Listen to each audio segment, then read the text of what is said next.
Assalamualaikum warahmatullahi wabarakatuh. Perkenalkan, nama saya Cynthia Widi Udia dengan NIM A1C1190111. Saya berasal dari Reguler B angkatan 2019 dari program studi Pendidikan Kimia, Fakultas Keguruan dan Ilmu Pendidikan.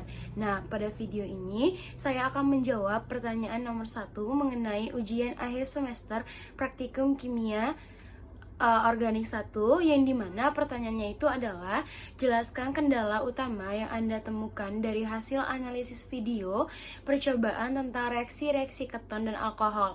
Kemukakan cara terbaik mengatasinya. Baiklah, sebelum saya menjelaskan jawaban dari pertanyaan tersebut, saya akan menampilkan sebuah video. Jadi selamat menyaksikan. Ditambahkan air di kedua tabung dan dilihat ini adalah formaldehyde dan aseton yang dimana tidak ada perubahan warna sama sekali. Yang kedua adalah reaksi antara aldehid dan keton dengan KMnO4 0,1N. Seperti tadi, siapkan dua tabung reaksi yang dimana tabung pertama diisi dengan formaldehyde dan dicampur sedikit kalium permanganmetri atau KMnO4 0,1N. Setelah itu di tabung 2 kita menambahkan aseton dengan kalium permanganmetri, lalu dihomogenkan juga, di mana formaldehyde berwarna coklat dan aseton tetap berwarna ungu.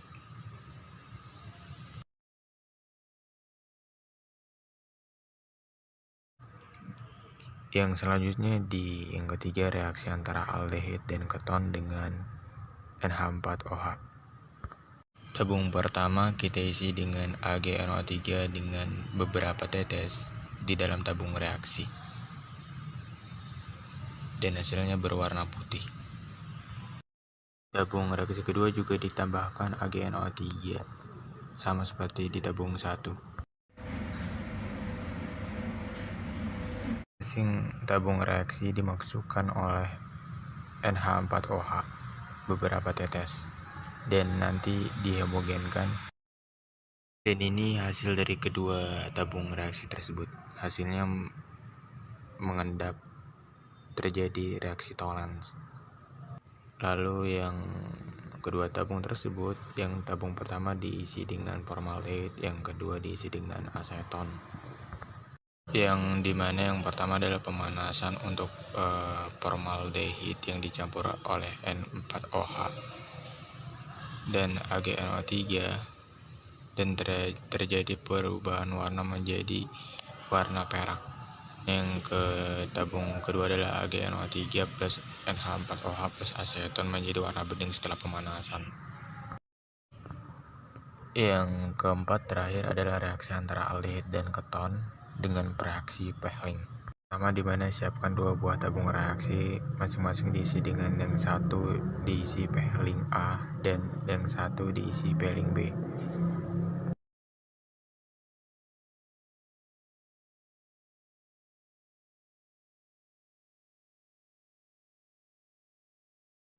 Untuk setelah itu tabung pertama diisi oleh formaldehyde dan tabung kedua juga diisi dengan aseton. Lalu tabung pertama dilakukan pemanasan dan ditunggu beberapa saat dan dilihat perubahan warnanya. Lalu untuk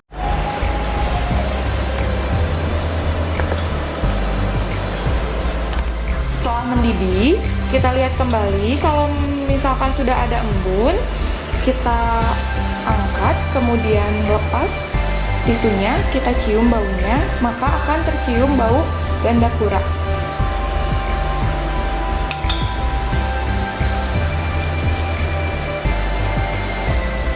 Reaksi yang kedua, kita masukkan alkohol sebagai sampel ke dalam tabung reaksi sebanyak 1 ml ya.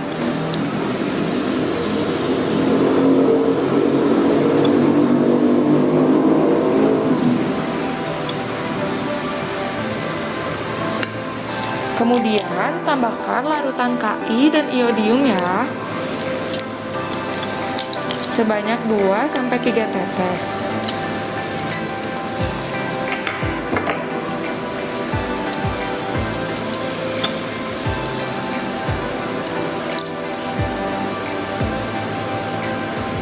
Kemudian tambahkan larutan NaOH ke dalam tabung reaksinya.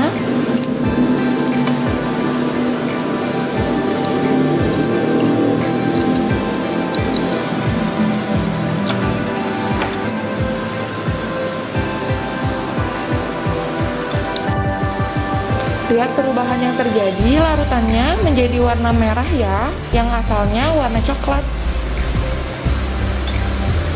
Pada reaksi yang ketiga, masukkan alkohol sebagai sampel ke dalam tabung reaksi sebanyak 1 ml.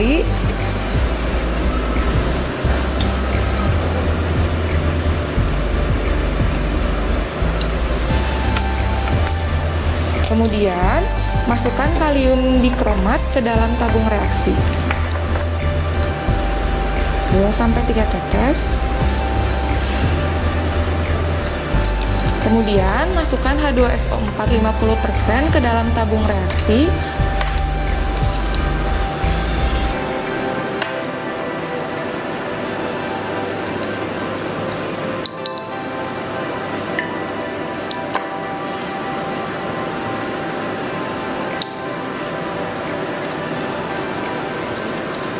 Perubahan warna pun terlihat dari warna orange menjadi warna hijau.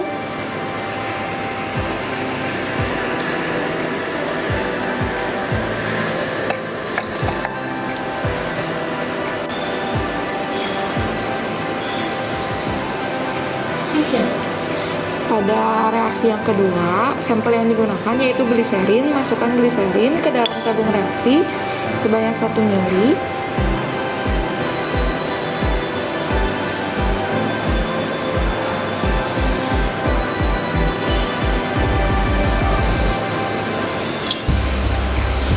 Kemudian tambahkan CuSO4 ke dalam tabung reaksi 1-2 tetes ya.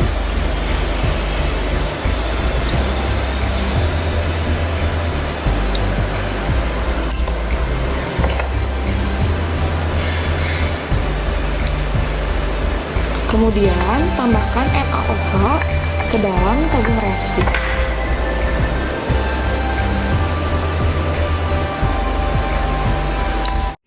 Baiklah, setelah video tentang pertanyaan jawaban nomor 1 tadi saya tampilkan, saya akan menjelaskan jawaban pertanyaan nomor 1 tersebut berdasarkan video yang sudah saya tayangkan. Nah, metode untuk pembuatan keton diantaranya adalah oksidasi alkohol sekunder, ozonolisis alkena, asilasi Friedel-Crepes, hidrasi alkuna, dan pembuatan keton dari nitril. Nah, reaksi adisi nukleofilik pada keton kurang reaktif terhadap nukleofilik dibandingkan dengan aldehida. Alasan utama yang menyebabkan reaktivitas adalah adanya hambatan sterik. Atom karbonil pada keton lebih tertutup atau sesak karena adanya 2 gugus organik. Dan alasan berikutnya adalah elektronik, yang dimana biasanya gugus alkil biasanya bersifat sebagai pendonor elektron dibandingkan dengan hidrogen, sehingga gugus alkil lebih cenderung menetralkan muatan positif parsial pada karbon karbonil. Kemudian menurunkan reaktivitasnya terhadap nukleofil yang disebabkan karena keton mempunyai 2 gugus alkil adisi alkil. Adisi nukleofilik air ini pada keton dapat dikatalis dengan asam maupun basa. Asam dan basa tidak dapat mengubah posisi kesetimbangan reaksi, tetapi hanya mempengaruhi kecepatan terjadinya reaksi hidrasi tersebut. Nah, pada dasarnya, prinsip percobaan yang didasarkan pada pengidentifikasian dan membedakan aldehid dan keton dengan mereaksikan senyawa yang teridentifikasi, terdapat aldehid dan keton dengan beberapa uji yang dapat membedakannya. Senyawa aldehid, keton, dan asam karboksilat merupakan senyawa yang mengandung gugus karbonil. Perbedaannya yang jelas dari ketiga senyawa yang telah disebutkan hanya pada gugus yang lain selain gugus karbonil, yaitu gugus H pada aldehid, gugus OH pada asam karboksilat dan gugus alkil pada senyawa keton. Semakin besar muatan yang berada pada atom karbon, maka senyawanya semakin reaktif. Metode yang digunakan pada percobaan ini adalah dengan uji kualitatif, karena uji kualitatif hanya mengetahui ada atau tidaknya kandungan senyawa yang diinginkan dalam larutan atau campuran yang dibuat. Hasil yang diperoleh berbeda yang menunjukkan pada ada atau tidaknya senyawa aldehid atau keton atau senyawa yang diinginkan, serta kekurangan dari reagen Tollens. Pada reaksi aldehid adalah Tollens adalah campuran dari amonia pada amonia dan AgNO3. Penambahan Tollens pada aldehid disertai pemanasan akan menyebabkan teroksidasinya aldehid menjadi asam karboksilat. Sementara pada keton, reagen tersebut tidak bereaksi untuk mengatasi kekurangan yang dimiliki reagen tersebut. Pada keton dapat digunakan reduktor kuat. Contohnya itu ada fenilhydrazon. Salah satu kekurangan yang terjadi pada reagen Tollens adalah tidak dapat mengoksidasi senyawa keton. Satu-satunya hasil positif pada keton adalah alpha hidroksiketon. Akan tetapi reagen berinteraksi dengan gugus hidroksi, sehingga hasilnya dapat dihasilkan efek cermin perak pada percobaan bukan bereaksi dengan gugus keton. Jika ingin mengatasi kekurangan dari reagen tersebut terhadap keton, hanya dapat dilakukan dengan mengganti reagen Tollens dengan reagen yang lain yang berpotensi bereaksi dengan keton, seperti mereaksikan kalium dikromat dengan suasana asam sulfada asam nitrat, lalu agar rantai karbon terputus untuk membentuk 2 buah asam karboksilat. Jika diganti dengan basa alkalis lainnya, maka reagen yang direaksikan pun akan tetap terbentuk, karena basa akan tetap membentuk kompleks dengan kelarutan ion perak. Pada dasarnya, basa yang digunakan dalam pembuatan reagen Tollens adalah reagen penambahan NH3 agar dapat menghidrolisis air menjadi basa, sehingga penggunaan basa yang lain pun diperbolehkan seperti KOH, NaOH, dan lain-lain. Basa yang digunakan pada reagen Tollens adalah NaOH. Penambahan basa ini bertujuan untuk menetralkan reaksi. NaOH dapat digantikan dengan basa alkalis lain yang kekuatan basanya sama dengan NaOH seperti KOH. Namun efeknya pada reaksi akan menetralkan reaksi tersebut juga, namun tidak seefektif NaOH, sebab sifat kebasaan dari setiap senyawa berbeda-beda meskipun sama-sama basa kuat. Alkohol dan fenol memiliki gugus OH. Gugus ini akan menyebabkan terjadinya ikatan hidrogen antar molekul dengan senyawa lain. Dibandingkan alkohol, fenol lebih asam. Jika direaksikan dengan basa akan membentuk garam. Reagen yang dapat digunakan untuk membedakan sifat kebasaan dari alkohol dan fenol adalah basa kuat, seperti NaOH. Jika direaksikan dengan fenol, maka akan terbentuk garam fenoksida, sedangkan pada alkohol akan berubah jadi alkoksida. Pada dasarnya, fenol memiliki sifat lebih asam dibandingkan dengan alkohol, tergantung dengan nilai pKa. Penggunaan reagen terhadap reaksi tergantung bagaimana gugus OH dapat menerima proton dari asamnya. Senyawa OH akan lebih basa jika reagen yang digunakan bersifat asam, karena kemampuan dari donor elektron yang dilakukan oleh senyawa bergugus OH tersebut. Reagen yang digunakan dapat berupa Na2CO3 dan H2SO4. Telah dilakukan percobaan senyawa alkohol dan fenol yang bertujuan untuk mengetahui uji kualitatif dari senyawa alkohol dan fenol.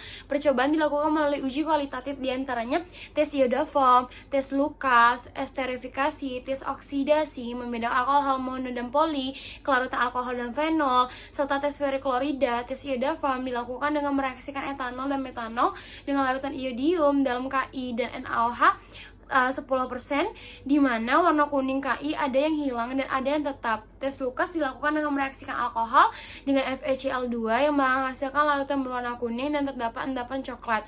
Esterifikasi menggunakan asam asetat glasial dengan penambahan asam sulfat dan etanol yang memberikan aroma asam. Tes oksidasi dilakukan dengan mereaksikan K2Cr2O7 dan KMNO4 dengan H2SO4 yang menghasilkan larutan berwarna merah, coklat, dan oranye, yang membedakan alkohol mono dan poli dengan penambahan CuSO4 dan NaOH 10%.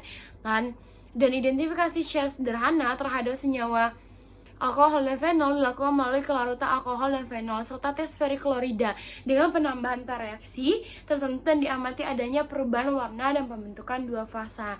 Nah, itulah jawaban saya penjelasan mengenai pertanyaan nomor 1 tentang ujian akhir semester praktikum kimia organik 1. Saya mohon maaf apabila ada salah kata. Saya ucapkan sekian dan terima kasih. Saya ucapkan wabillahi taufiq wal hidayah. Wassalamualaikum warahmatullahi wabarakatuh.